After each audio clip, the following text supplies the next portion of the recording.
देखिए, निश्चित रूप से वह जनमानस की नब्ज को पहचानते थे और हिमाचल के राजनीतिज्ञों में से सबसे वरिष्ठतम थे।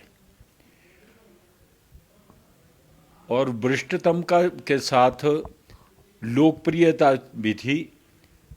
इसीलिए हर जगह लोग चिंतित हो गए थे। आपको याद होगा कि पहले एक शुरू में कोई गलत तरीके से ये दुखद समाचार आया था तो सारा ही हिमाचल शोक में डूब गया था। और आज तो स्थिति ऐसी ही है।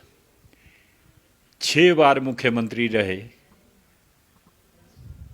और जन जन न केवल हिमाचल प्रदेश में लेकिन देश में भी उन्होंने अपनी पहचान बनाई थी, क्योंकि वो स्टील मिनिस्टर भी रहे थे सेंटर में।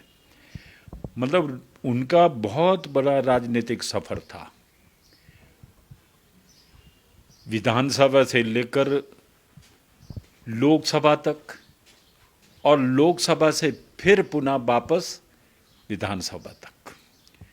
और मुझे लगता है कि हिमाचल प्रदेश में अगर सबसे ज़्यादा राजनीतिक क्षेत्र में रहे हुए लोग हैं तो उनमें से श्रीमान वीरभद्र सिंह जी है, और इनसे वरिष्ठ कोई और रहा नहीं था। सचमुच ये इस प्रदेश के लिए बड़ी क्षति की बात है कि ऐसा एक नेता आज हमारे बीच में से उठ गया है। नहीं, सबसे बड़ी बात उनमें ये थी कि कोई भी व्यक्ति उनके द्वार पर चला जाए उसको सुनते थे। हम तो सदा विपक्ष में रहे लोग हैं, और न केवल सुनना कि अगर उनमें उनके मन में आ जाए कि ये काम ये ठीक कह रहा है, और जिस कागज पर वो ये लिख देते थे मे बी डन, तो दुनिया की कोई ताकत नहीं रोक सकती थी। अधिकारियों पर पकड़ थी तो निश्चित रूप से वीरभद्र सिंह जी की बहुत अच्छी पकड़ थी।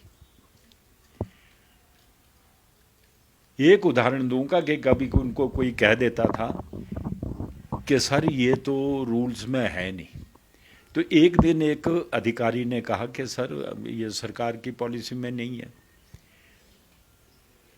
कहा पॉलिसी कौन बनाता है? बोला सर सरकार बनाती है। बोला तो तुम मुझे क्या नजर आते हो? मैं क्या नजर आता हूं तुमको? मतलब उन अधिकारियों को भी लाजवाब कर देते थे, हटकर कोई जवाब नहीं देता था। जो स्मृतियां हैं, मतलब स्मृतियां तो अच्छी भी हैं, और फिर इतने लंबे अरसे तक राजनीतिक क्षेत्र में रहना, और उसमें कुछ कमियां भी आ जाती हैं, क्योंकि अब वो स्वर्ग में हैं, उसका उल्लेख करना ठीक नहीं। लेकिन वो एक राजा थे।